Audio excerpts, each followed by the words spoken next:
Taxistas e caminhoneiros vão receber R$ 2.000 de benefício extraordinário no mês que vem.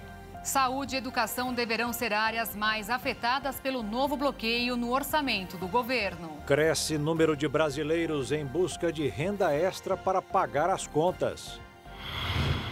O uso de capacete pode reduzir em 40% a morte de motociclistas envolvidos em acidentes. Número de casos de Covid-19 dobrou no mundo. União Europeia aprova a fabricação da primeira vacina contra a varíola do macaco. Avião Beluga, que é um dos maiores transportadores de carga do mundo, chega ao Brasil. E o Patinho Feio, que foi o primeiro computador fabricado por brasileiros, completa 50 anos. A partir de agora, no Jornal das 22.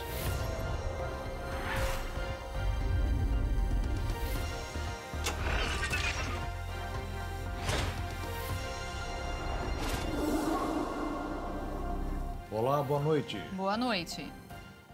O uso de capacetes por motociclistas pode reduzir o número de mortes em até 40%. Quem não acredita deve prestar atenção em um vídeo que recentemente viralizou na internet com um acidente de trânsito. Muita gente acha que aconteceu um milagre, mas não foi não. O motociclista estava com capacete. As imagens são impressionantes. O motociclista está prestes a fazer uma curva quando um ônibus aparece e não consegue frear a tempo. Ele tenta desviar, mas cai e vai parar embaixo do ônibus, com a cabeça bem na direção da roda do veículo. Por pouco, algo pior não acontece. O jovem, de 19 anos, sobreviveu graças ao uso do capacete. E, além dele, outros já foram salvos pelo item. Nunca caí de moto, mas eu acredito que o capacete sim, salva vidas. Graças a Deus nunca precisou salvar, mas o capacete é um uso essencial e salva a vida sim. Graças a Deus não, mas é muito importante. Sim, já salvou já algumas vezes.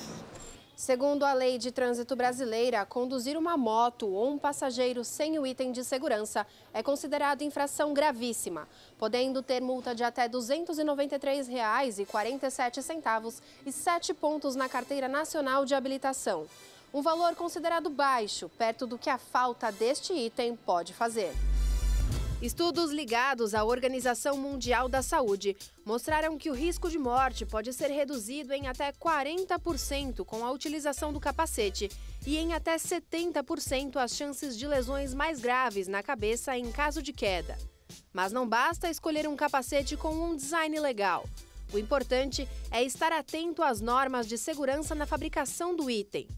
Segundo Doralice Ângela, fiscal e diretora de fiscalização do IPEM São Paulo, o capacete precisa ter certificação.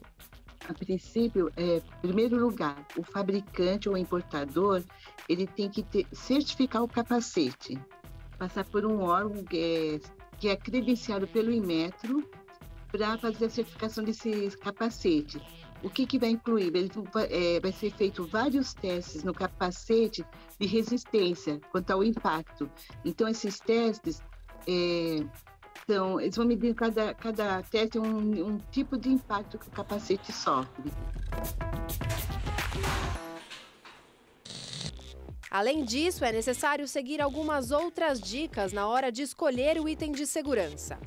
O motociclista deve colocar o capacete e virar a cabeça para os dois lados, garantindo que não está interferindo na visibilidade. Ele precisa dar preferência para capacetes que protegem o rosto todo. Ajustar o tamanho para que seja proporcional ao tamanho da cabeça do motociclista. Regular a fivela para que ela não fique solta no queixo. Escolher o equipamento com sistema de ventilação, para que a viseira não embace. E, preferencialmente, escolher cores brilhantes e refletoras que garantem maior visibilidade para outros motoristas. E cada capacete pode atender um tipo diferente de moto. Existem motos que têm proteções, como os para-brisas, e tem motos que não existe essa proteção.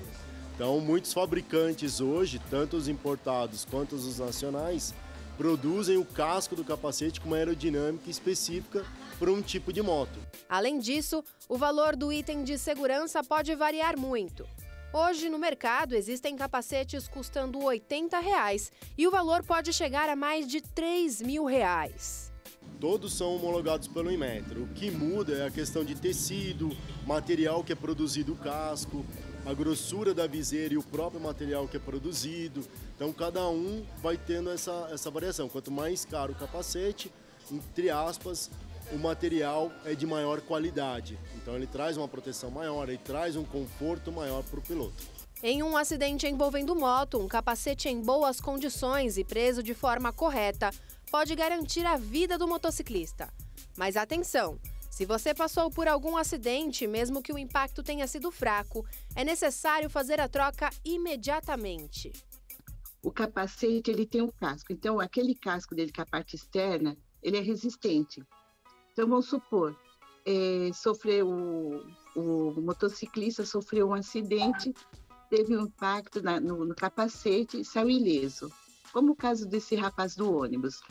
Só que quando aparentemente o capacete vai estar bonitinho, só um arranhãozinho, falando não teve nenhum, danificou nada por fora.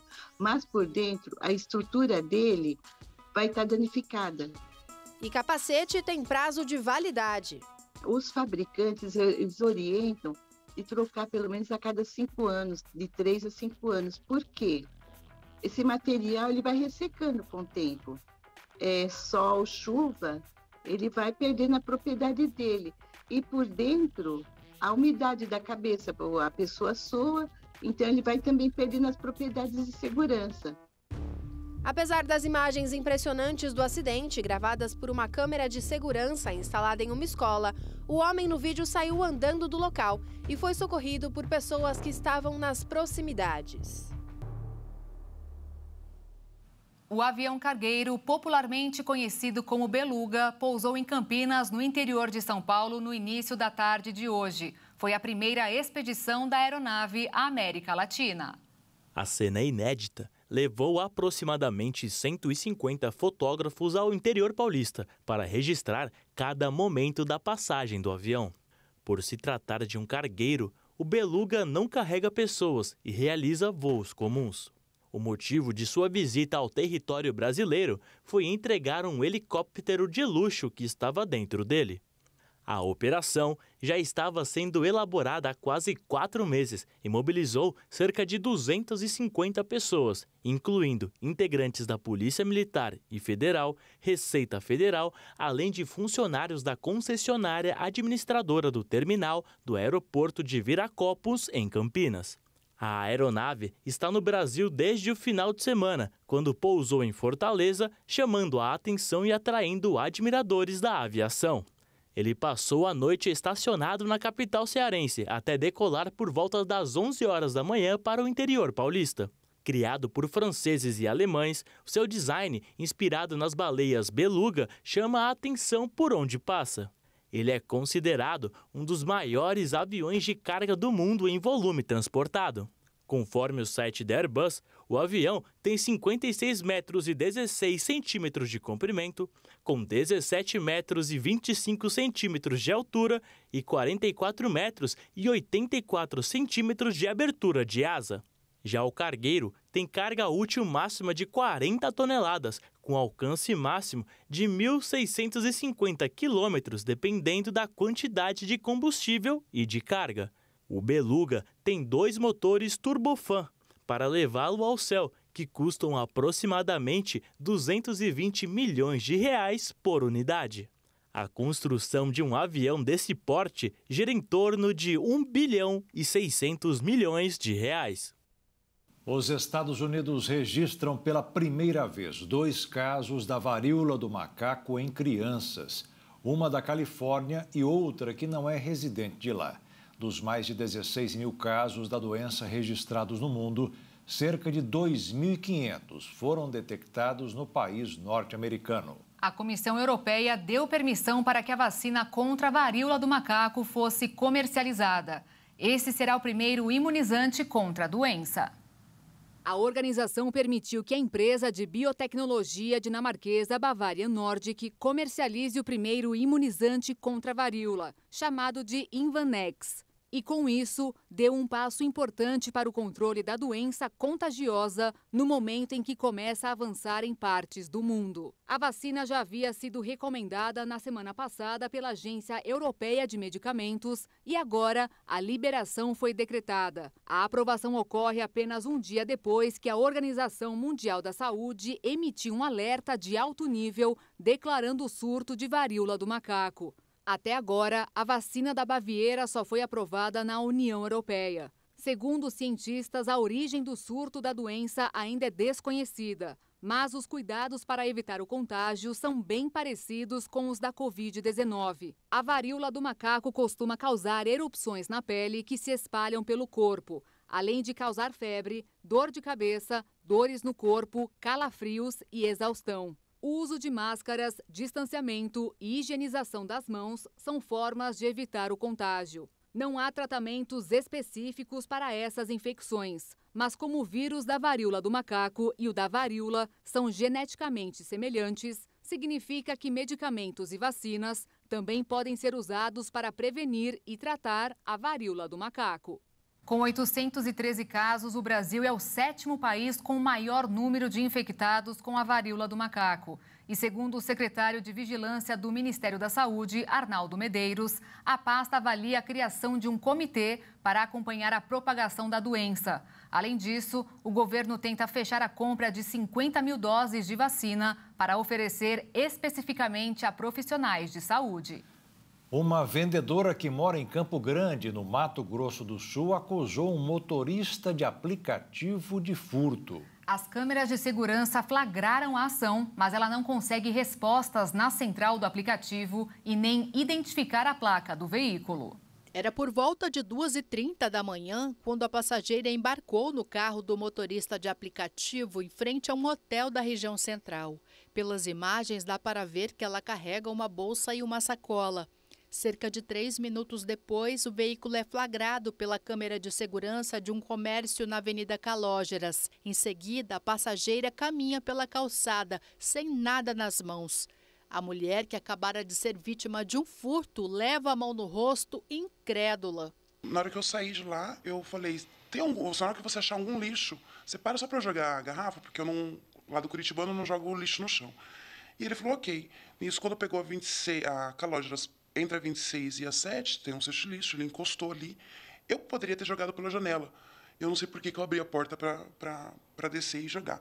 E nisso ele saiu com o carro, me deixou para trás, com tudo meu dentro do carro. Segundo a vítima, que prefere não mostrar o rosto, na bolsa que ficou no carro havia 2 aparelhos celulares, a carteira com todos os documentos da passageira e R$ 550 em dinheiro, além de roupas e um sapato que ela levava na sacola. Fui a pé até a direção de onde que eu ia, porque era ali na Vila Glória, era perto. E eu fui bem rápido, porque não tinha movimento, escuro à noite. E aí lá meus amigos me deram carona de carro até a polícia. Aí 1 hora depois eu estava na delegacia fazendo BO. O aplicativo não tem sede em Campo Grande. A única forma de contato é por telefone, através de um número 0800. E segundo a vítima, a empresa tem dificultado o acesso às informações da corrida que ficaram no celular que estava no carro. A vítima já coleciona números de protocolos de atendimento. Eles falam que eu só tenho corrida até 2021, sendo que eu ando direto de aplicativo, porque eu não ando de ônibus aqui, né? Então o aplicativo é mais barato, você acaba pegando sempre. Eles falam que eu não tenho corrida, que eu não tenho cadastro atualizado lá, sendo que eu pego direto. Eles falam que só consegue achar pelo e-mail ou pelo número.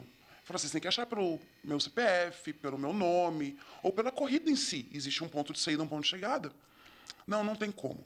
O furto foi registrado na DEPAC Centro. Está sendo investigado pela 1ª Delegacia de Polícia. Vai que esse cara já fez isso com alguém. E como eu falei, podia ter feito algo pior comigo, né? Eu não consigo entender por que eu desci do carro para jogar o lixo. Eu podia ter jogado pela janela. E todo mundo que eu contei, todos falaram a mesma coisa. Acho que ele já tinha intenção de te roubar. Isso podia sair outra coisa. Podia sair uma agressão, podia sair um assédio, podia sair uma morte, sei lá. Então, porque eu não consigo encontrar a explicação do porquê que eu desci para jogar. Sabe? Então, a única coisa que eu tenho mesmo sentimento é de eu me livrei de algo pior do que aconteceria naquele dia, sabe? Em nota, a direção do aplicativo afirmou que lamenta o fato e que está apurando o caso internamente. A empresa reforça que colabora com as autoridades para as investigações.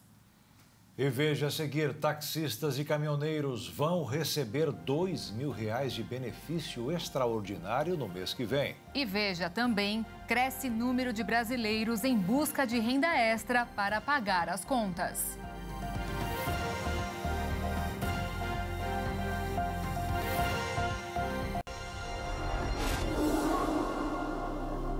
Começou hoje a ser feito o cadastro dos taxistas de todo o país que deverão receber, junto com os caminhoneiros, o benefício emergencial criado pelo governo. No mês que vem, a parcela será de R$2.000. O cadastro de taxistas deve ser feito pelos municípios até o dia 31 de julho. As prefeituras que perderem esse prazo terão uma nova oportunidade no mês que vem. Neste momento, os taxistas não precisam fazer nada. Esse cadastro é de competência exclusiva dos municípios. O pagamento das 2 primeiras parcelas está previsto para o dia 16 de agosto. Já transportadores autônomos de carga receberão no dia 9 de agosto os valores referentes aos meses de julho e agosto. São 2 parcelas de R$1.000 cada. O terceiro lote de pagamento deve ser disponibilizado no dia 24 de setembro, seguindo um calendário até o mês de dezembro. Tem direito ao bem caminhoneiro os transportadores autônomos de carga cadastrados no Registro Nacional de Transportes Rodoviários de Carga até o dia 31 de março deste ano. Também é necessário estar com o CPF e a carteira de habilitação em dia. De Brasília, Jaqueline Fonseca. Cada vez mais os brasileiros estão fazendo trabalhos extras ou bicos para conseguir fechar o orçamento do mês. A maior necessidade é pagar as dívidas. Cada vez mais brasileiros estão assumindo a dupla jornada de trabalho para completar a renda e não ficar no vermelho. O desafio de fechar as contas no fim do mês já obriga 38% dos trabalhadores a buscar uma renda extra, como mostra um estudo realizado pela empresa Acordo Certo, especializada em recuperação de crédito. Dessas pessoas, 57% iniciaram as atividades extras na pandemia. E o motivo que levou exatamente a metade delas a fazer isso foi o pagamento de dívidas. A segunda motivação mais citada, por 30% dos trabalhadores, foi o aumento das contas domésticas. E em terceiro lugar, com 17% das menções, ficou a perda do emprego fixo. Entre as principais atividades realizadas por quem busca renda extra estão a venda de comida, serviços como freelancer, trabalhos domésticos, serviços de manutenção, entre outros. A pesquisa foi realizada na última semana de abril, por meio de entrevistas online com cerca de 2.000 pessoas. Mais da metade estava trabalhando com carteira assinada e tinha renda familiar ou pessoal de até 2 salários mínimos. Para 82% dos entrevistados, a atividade extra é essencial para sustentar a família. O INSS começou a pagar hoje as pensões e aposentadorias do mês de julho aos beneficiários que recebem um salário mínimo com o número do cartão com o final 1. Os benefícios de um salário mínimo serão pagos nas próximas 2 semanas até 5 de agosto, conforme o número do cartão do beneficiário. Já os benefícios de quem recebe acima do piso nacional serão liberados entre os dias 1º e 5 de agosto. Mais de 36.400.000 assegurados têm direito a algum benefício pago pelo Instituto Nacional do Seguro Social. Além das aposentadorias e pensões, também os valores pagos a títulos de auxílio-doença ou auxílio-reclusão não podem ser inferiores ao do salário mínimo. Desse montante de pessoas com direitos a benefícios do INSS no país, mais de 60% recebem um salário mínimo. Para saber o dia correto do pagamento consultando a tabela do Instituto, o segurado precisa verificar o número do seu benefício, composto por um conjunto de 10 dígitos. O seu número é o penúltimo. Com essa informação em mãos, é preciso consultar a tabela, observando se o valor do benefício é de um salário mínimo ou superior. E quem tem maior potencial está voltando aos gastos iguais a antes da pandemia. Em março, o brasileiro utilizou mais de $1 bilhão com as viagens internacionais. A repórter Maria Clara Leite tem os detalhes. Esse resultado de março da nota de setor externo só foi divulgado agora pelo Banco Central, porque até então os trabalhos estavam paralisados devido à recente greve dos servidores da instituição, que chegou ao fim. A última divulgação havia sido feita no dia 29 de abril e estava relacionada aos dados de fevereiro. Agora, com relação ao número de março, ele já é mais do que o triplo que os 312 milhões de dólares gastos por brasileiros no exterior no mesmo mês do ano passado. E recupera o patamar de mais de $1 bilhão gastos em março de 2019, antes da pandemia. A gente lembra aqui que desde o começo de 2020, o turismo mundial foi impactado com o fechamento de fronteiras. Mas com o avanço da vacinação contra a Covid-19, o setor vem se recuperando e agora sim volta aos níveis de 2019 quanto aos gastos dos brasileiros no exterior. Agora, sobre os gastos dos turistas estrangeiros aqui no Brasil. Bem, em março foram 452 milhões de dólares gastos por aqui, o que também é um bom resultado, já que representa alta de 112% com relação ao mesmo mês do ano passado. E começando mais uma semana no mercado financeiro, o dólar fechou em forte queda antes da decisão sobre a taxa de juros nos Estados Unidos nesta semana. Esta segunda-feira, a moeda americana ficou em 2,33% abaixo, encerrando em R$ 5,36 na venda. E a Bolsa de Valores subiu 1,36%, com 100.269 pontos. E o indicador que mede a confiança dos consumidores avançou meio ponto em julho. Para os próximos meses, é esperada uma melhora da economia.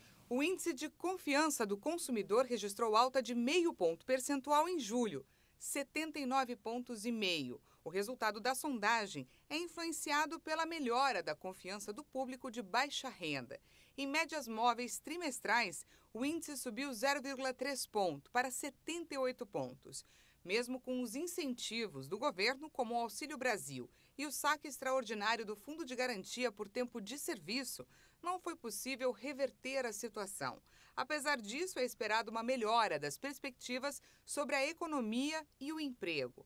Para os próximos meses, o índice de expectativas subiu 0,7 ponto e está em 86,6, o maior nível desde agosto de 2011.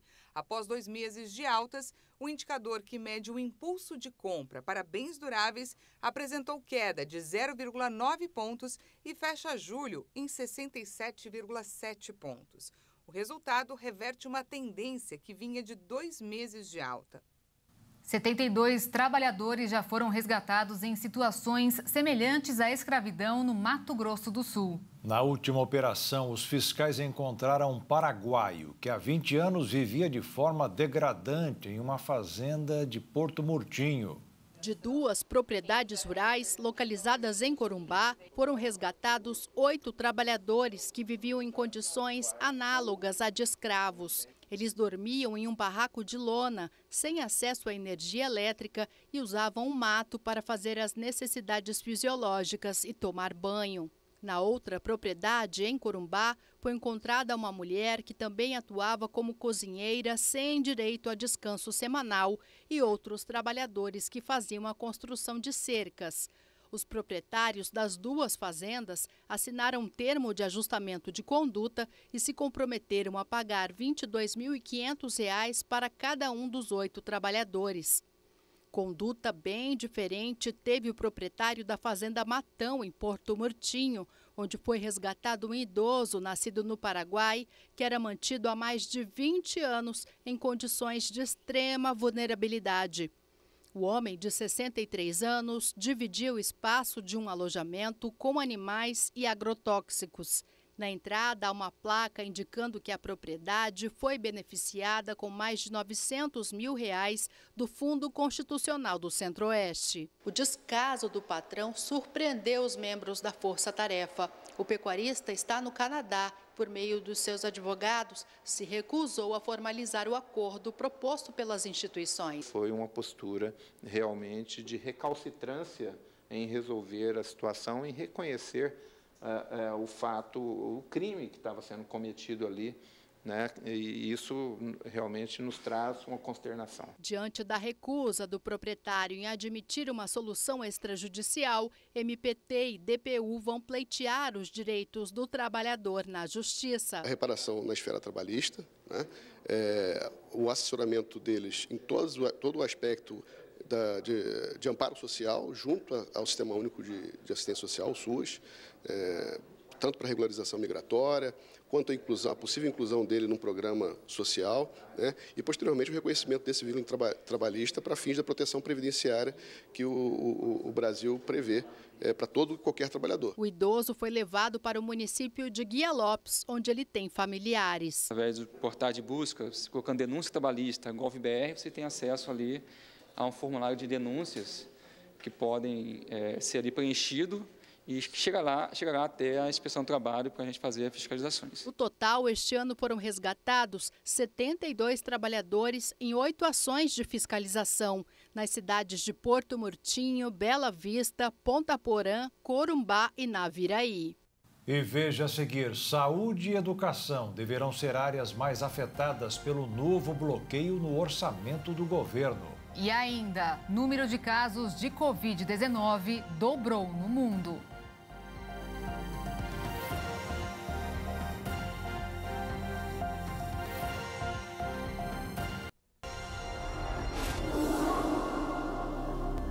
O Auxílio Brasil de R$ 600 deverá voltar para R$ 400 a partir de janeiro. E o bloqueio do orçamento deste ano deverá afetar mais as áreas da saúde e educação.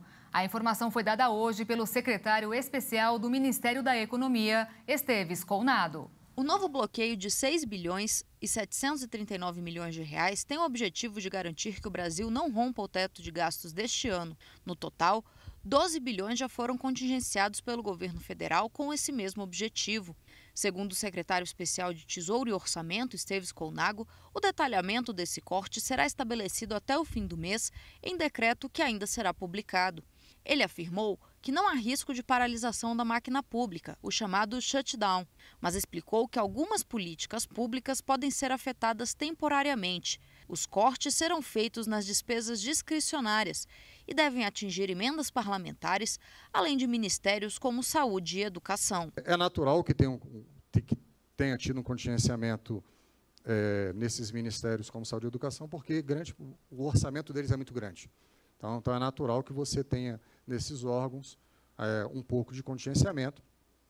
Vamos ver como é que vai ser esse mês, mas assim, não é uma falta de critério. A gente sempre observa aquilo que ainda resta a ser empenhado pelos órgãos, aquilo com a disponibilidade que ele tem, quais são as necessidades, e a gente efetivamente trabalha que o orçamento ele vai se distensionando ao longo dos exercícios. Afirmou ainda que um descontingenciamento deve ocorrer a partir de setembro. O que eu imagino é que em setembro a gente já tenha um quadro mais próximo do histórico.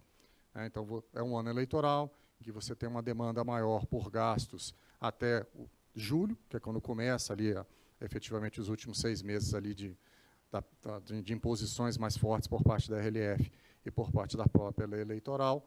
Então, eu imagino que em setembro as áreas técnicas vão ter mais conforto para reestimar as despesas obrigatórias, uma pressão de gastos menor. Então, acho que em setembro a gente começa a ter algum efetivo descontingenciamento por parte dos órgãos. Mas agosto ainda deve ser um mês difícil, né, porque a gente tem essa necessidade de bloqueio adicional e de recomposição do bloqueio que a gente tinha feito. E, obviamente, vocês têm demandas emergenciais dos órgãos, né? Então, a gente deve estar soltando um conjunto aí de portarias e talvez decretos. Sobre a possível prorrogação do pagamento do Auxílio Brasil no valor de R$ 600 para o ano que vem, proposta defendida por alguns pré-candidatos à presidência da República, o secretário especial de Tesouro e Orçamento, Esteves Colnado, disse que não há previsão para o pagamento destes R$ 200 a mais. é que o texto aprovado pelo Congresso prevê o auxílio de R$ 600 só até o fim deste ano. Depois, o benefício passa a ser de R$ 400. Conago disse ainda que caso uma nova proposta elevando o auxílio para R$ 600 seja aprovada, o impacto seria de 50 a 60 bilhões de reais. 50, 60 bilhões é um desafio considerável para a gente conseguir manter. Depois de uma onda de crimes na fronteira, forças de segurança fazem operação em Ponta Porã, no Mato Grosso do Sul. Do lado paraguaio, em Pedro Juan Cabaleiro, foram 3 mortes nos últimos dias. Já do lado brasileiro, os problemas são os furtos e os roubos. A FTC, Força Tática Conjunta, a Senad, Secretaria Nacional Antidrogas e a Polícia Nacional do Paraguai deflagraram a Operação Basalto em Pedro Juan Cabaleiro, cidade paraguaia gêmea da brasileira Ponta Porã. Foram apreendidas 285 toneladas de maconha prontas para distribuição e 2 caminhões. Durante a ação, em um acampamento no local conhecido como Colônia Estrela, na zona rural da cidade, Ramon Eusébio Rojas Vargas morreu em confronto com a polícia. Ele e mais 9 pessoas teriam reagido à operação das forças de segurança. A Operação Basalto no Paraguai acontece simultaneamente com a Operação Ágata no Brasil, comandada pelo Exército, para combater o narcotráfico e contrabando na fronteira dos 2 países em Mato Grosso do Sul. Em apoio à ação, foi lançada também a Operação Fronteira Segura para coibir uma onda de assaltos e furtos que estão acontecendo na cidade brasileira, como explica o secretário de Segurança Pública. Que é o apoio à Operação Ágata, que é fazer uma atuação mais firme na cidade de Ponta Porã, numa operação conjunta da Polícia Militar, Polícia Civil e a GCM-FRON, que é a nossa guarda, no intuito de conter o aumento dos crimes de furto, roubos e assaltos que vem acontecendo no município de Ponta Porã.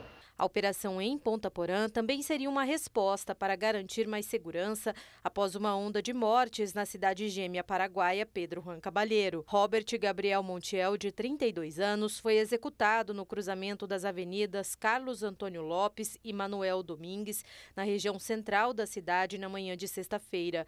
2 pistoleiros em uma moto se aproximaram dessa caminhonete conduzida pela vítima e atiraram contra ela. Com isso, a caminhonete bateu em mais 2 veículos que passavam pelo local e 2 pessoas ficaram feridas. O caso aconteceu menos de 24 horas depois do assassinato do suboficial da Polícia Nacional do Paraguai, Secundino Canhiza. Ele foi executado na noite de quinta-feira passada. O suboficial estava sentado em frente de casa na rua Cerro León, no bairro San Blas, quando 2 pistoleiros encapuzados chegaram atirando. Não há informações se os casos estão relacionados. Pelo menos 30% dos casos de câncer podem ser evitados com mudanças no estilo de vida, como manter o peso ideal, por exemplo. Algumas mudanças de hábitos podem ser cruciais para que nosso organismo não desenvolva pelo menos 12 tipos de câncer. Para a prevenção dessa doença tão devastadora, especialistas recomendam que a população mantenha o peso corporal dentro dos limites recomendados do Índice de Massa Corporal ao longo da vida. Uma das principais formas de avaliar se o peso corporal está proporcional à altura é a partir do cálculo do IMC. Para saber, basta dividir o peso pela altura e elevar ao quadrado. Os valores adequados para o resultado variam entre 18,5 e 24,9. Valorizar as refeições caseiras e consumir alimentos naturais também colaboram na prevenção. Nesse momento, a população brasileira vivencia um aumento do consumo de ultraprocessados. Fator que preocupa o Ministério da Saúde, pois geralmente esses alimentos são compostos por formulações industriais, como conservantes, estabilizantes, corantes e aromatizantes, além do alto teor de sódio. Também é recomendado evitar o consumo de carnes processadas como presunto, salsicha, linguiça, bacon, salame, mortadela e peito de peru defumado. Agora, realizar atividades físicas surge como um fator para a prevenção, pois aumenta a força muscular, melhora a qualidade do sono e do condicionamento físico, além de reduzir o colesterol e triglicérides. benefícios que deixam o organismo com menos probabilidade de desenvolver doenças causadas pelo envelhecimento de células. O número de casos de Covid-19 dobrou no mundo, impulsionados pelas novas subvariantes da cepa Ômicron, de acordo com informações divulgadas pela Organização Mundial da Saúde nesta segunda-feira. O uso de máscaras ou debates para reforçar as medidas de distanciamento social têm sido cada vez mais raros. E os números reais são ainda maiores, já que o acesso a autotestes caseiros, cujos resultados quase sempre não são notificados, cresce progressivamente. Segundo a OMS, muitas vezes, devido a sintomas leves ou inexistentes, fazem com que o paciente nem sequer sinta a necessidade de fazer o teste. Algo que ocorre principalmente graças à vacinação avançada e à imunidade adquirida em infecções prévias. Segundo dados do Our World in Data, um projeto da Universidade de Oxford, mais de 61% da população global tomou ao menos 2 doses. Não se sabe ao certo o percentual dos vacinados com doses de reforço, mas estima-se que seja inferior a 30%. No último domingo, o mundo registrou uma média móvel de 1.100.000 diagnósticos, mais que o dobro dos 540 mil registrados em 24 de julho de 2021 e dos 538.600 casos contabilizados no dia 24 de maio deste ano. As mortes, porém, deixam claro que se trata de um novo momento da crise sanitária. Há um ano, o coronavírus tirava diariamente uma média de 8.600 vidas por dia no mundo. Hoje, os óbitos diários são menos de 2.300 a nível mundial. Após o golpe militar em Mianmar, localizado no Sudeste Asiático, os traumas da guerra civil começam a ressurgir na região. Pela primeira vez em 34 anos, o Exército começou a aplicar a pena de morte para os manifestantes que são a favor da democracia. O país, que sofreu um golpe militar em fevereiro de 2021, começou a sofrer com as represálias militares desde a sua posse. Mesmo tímidas, algumas manifestações pró-democracia são realizadas, mas são reprimidas pelas Forças Armadas. Algumas das manifestações causaram a prisão de dezenas de pessoas que hoje correm o risco de morte. O motivo é que, pela primeira vez desde 1988, a junta militar aplicou a lei marcial e fez com que as penas de mortes pudessem ser aplicadas para pessoas condenadas. Nesta segunda-feira, 4 prisioneiros foram executados acusados de liderarem atos de terror brutais e desumanos. Entre os mortos estão um músico e um escritor que criticavam o exército. Após as execuções, um breve protesto foi realizado em Rangoon, a maior cidade do país. O vídeo mostra uma dúzia de manifestantes mascarados. Com faixas escritas "Nunca teremos medo", os manifestantes gritavam os nomes dos ativistas executados. Pouco tempo depois, é possível ver os manifestantes se dispersando e fugindo. As primeiras execuções do país em décadas desencadearam um clamor internacional. O porta-voz do Departamento de Estado dos Estados Unidos, Ned Price, pediu aos países que proíbam a venda de equipamentos militares para Mianmar e se abstenham de qualquer ação que dê credibilidade internacional à junta militar. Já o porta-voz do Ministério das Relações Exteriores da China, Zhao Lijian, disse que todos os partidos em Mianmar devem trabalhar para resolver adequadamente os conflitos dentro de sua estrutura constitucional. O motivo para o discurso chinês é que o país sempre defendeu o princípio de não interferência na região. Ao que parece, o caso de Mianmar é mais uma prova de que a falta de democracia e liberdade pode acabar com a vida do ser humano.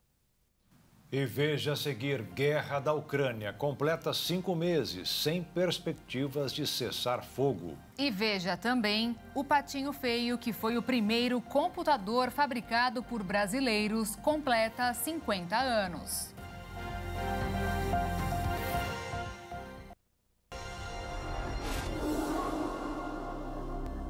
A A guerra na Ucrânia completou 5 meses ontem, em meio ao avanço russo no leste e sem perspectivas de cessar fogo. Pela primeira vez desde o início da invasão, o Kremlin admitiu que quer derrubar o presidente ucraniano. A Ucrânia declarou que espera retomar esta semana a exportação de grãos pelo Mar Negro pela primeira vez em 5 meses de guerra. Isso apesar do bombardeio russo no fim de semana contra o porto de Odessa, vital para o embarque de grãos. Segundo o ministro da Infraestrutura da Ucrânia, o principal obstáculo para a retomada das exportações é o risco de bombardeios russos, como o registrado no último sábado. O ataque foi fortemente condenado pela União Europeia, Estados Unidos e o Reino Unido. O Kremlin disse que usou mísseis de alta precisão para atingir um navio de guerra e um depósito de armas, e negou que o ataque atrapalhe as operações do porto. A Ucrânia alertou que a normalização das exportações podem demorar 2 anos se os portos não forem desbloqueados. A guerra na Ucrânia provocou escassez de alimentos que ficaram mais caros no mundo inteiro. Na semana passada foi assinado um acordo entre Rússia e Ucrânia com a Turquia e a ONU para permitir as exportações de grãos e reduzir o risco de uma crise alimentar mundial. Enquanto isso, Sergei Lavrov afirmou hoje que a Rússia tem o objetivo de derrubar o governo ucraniano, contrariando declarações anteriores suas sobre a guerra. Autoridades russas vêm nos últimos dias endurecendo seu discurso. Na semana passada, Lavrov ameaçou ocupar mais áreas além da região do Donbass, no leste da Ucrânia, onde o conflito se concentra atualmente. O Partido Liberal informou ao Tribunal Superior Eleitoral que o encontro do presidente Jair Bolsonaro com embaixadores estrangeiros para criticar as urnas eletrônicas foi apenas um ato de governo sem contornos eleitorais. O PL negou que as declarações de Bolsonaro sejam uma propaganda eleitoral ou que tenha influenciado a decisão do eleitorado ou prejudicado candidatos opositores. Ele teria agido como chefe de Estado e não pré-candidato. E o presidente Bolsonaro foi confirmado oficialmente como candidato à reeleição pelo PL. Desde cedo, apoiadores circulavam no entorno do ginásio do Maracanãzinho, no Rio de Janeiro, a maioria vestindo verde e amarelo. Significa torcer pelo futuro do país, né? Para que não vire uma futura Venezuela ou Cuba, entendeu? A gente tem esperança de que a esquerda não entre mais, nunca mais, esquerda nunca mais. De acordo com os organizadores, 12 mil pessoas acompanharam o discurso. Isso está cheio porque está tendo fila lá fora. Se você for lá fora ver agora, tem multidões fazendo um círculo em volta do Maracanãzinho, no Maracanã, querendo entrar. E vão entrar, não está vazio, está apenas começando. Em um palco lotado com a esposa Michele, o candidato a vice, General Braga Neto, e outros políticos, Bolsonaro usou o comício para convocar apoiadores para uma manifestação em setembro. Convoco todos vocês agora, para que todo mundo, no 7 de setembro, vá às ruas pela última vez. A Procuradoria-Geral da República pediu hoje o arquivamento de 7 das 10 investigações contra o presidente Jair Bolsonaro ao Supremo Tribunal Federal. Nas manifestações encaminhadas ao Supremo, a PGR disse que não há elementos para sustentar a abertura de inquérito contra Bolsonaro. As apurações preliminares foram abertas com base na CPI da Covid no Senado. O talento de uma menina de 12 anos com autismo fez com que ela fosse convidada para participar de um concurso nacional de desenhos. Vitória tem 12 anos e está no 7º ano do ensino fundamental. A principal habilidade dela é a pintura. Gosta de desenhar os personagens preferidos. Eu desenho qualquer coisa mesmo que vem na minha cabeça, eu pego na imagem no Google, né, qualquer coisa e desenho. Venho desenhando, mas o que eu mais gosto de desenhar mesmo é o Naruto. O personagem Naruto. É um desenho japonês que veio do Japão, né, que eles criaram, que se chama anime, né? Edneuza procura estimular a filha como pode. No contraturno escolar, participa das terapias e do judô. A Vitória é artista desde sempre. No ano passado, ela foi convidada a concorrer à ilustração da capa deste livro. O trabalho dela foi publicado aqui no interior. E este ano foi a única representante de Mato Grosso do Sul no concurso de arte para pessoas com autismo. O concurso é nacional, né? E ela é a única criança, né, do Mato Grosso do Sul que participou desse concurso, né? Foram 60 crianças. Não é só criança, entre criança e adultos, foram 60. Mas é a única representante de Mato Grosso do Sul. É, a única representante de Mato Grosso do Sul foi a Vitória. A outra paixão da Vitória aparece diariamente na televisão. Ela ama o Tatá. Ela ama o Tatá Marques desde muito pequenininha. Quando ela assistia, via... Era a felicidade dela assistir o Tatá brincando, porque o Tatá, né? Tatá, né? É brincalhão, e ela amava. Ficava paradinha, porque as crianças têm essa mania assim deles, né?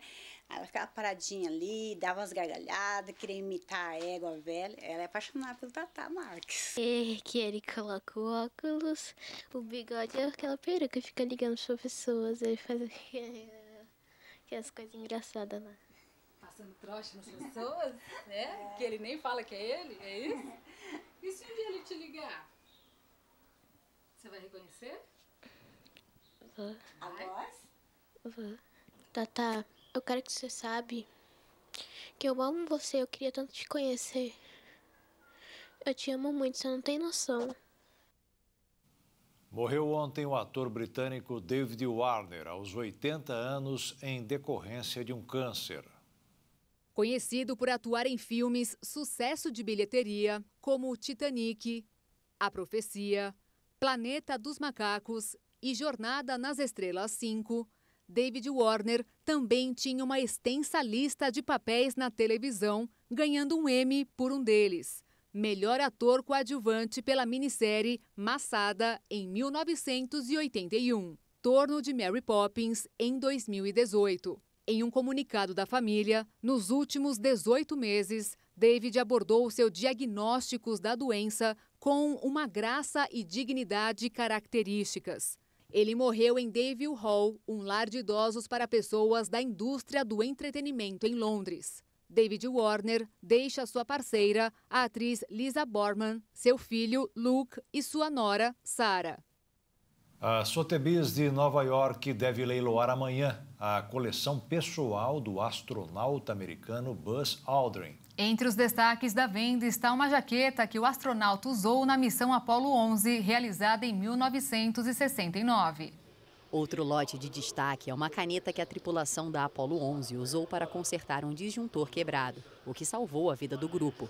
Os dois itens devem atingir entre 1 a 2 milhões de dólares. A coleção também inclui prêmios, metais e cartas da vida de Aldrin. Uma outra venda, intitulada Meteoritos, Espécies da Lua, Marte, Vista e mais, está prevista para ser comercializada na quarta-feira, dia 27 de julho. Dessa vez, a parte final de uma rocha lunar ejetada à superfície da Lua após o impacto de um asteroide vai ser apresentado ao público e deve valer entre 400 e 600 mil dólares. O primeiro computador desenvolvido no Brasil completou 50 anos. Conhecido popularmente como Patinho Feio, ele foi feito por alunos e professores das universidades de São Paulo. No fim dos anos 60 e início dos 70, um dos objetivos do Brasil era produzir nacionalmente dispositivos tecnológicos e entrar de vez nesse mercado que já ganhava espaço no mundo todo. Foi então que, no dia 24 de julho de 1972, uma mobilização tomou conta da Universidade de São Paulo. Alunos e professores de todos os cursos da unidade aguardavam com ansiedade a apresentação de uma das máquinas mais inovadoras da época. Dentro de uma sala do prédio de Engenharia Elétrica da USP, os envolvidos no projeto mostraram o computador para o público. Naquele ano, a apresentação contou com a participação do governador do estado de São Paulo e também do reitor da USP. O computador estava guardado em uma caixa de aproximadamente 1 metro de altura, que foi fabricada por alunos de graduação e pós-graduação da universidade. No dia do evento, a máquina estava ligada e com seu sistema software carregado. O programa era bem básico, correspondia a ligar e desligar um computador nos dias atuais. E não tinha monitor, apenas um painel de luzes que indicava o número de informações colocadas nele e um equipamento que realizava a impressão dos comandos. Sua memória principal era de apenas de 4 KB, capacidade quase 1 milhão de vezes menor do que a de um celular atual de linha básica.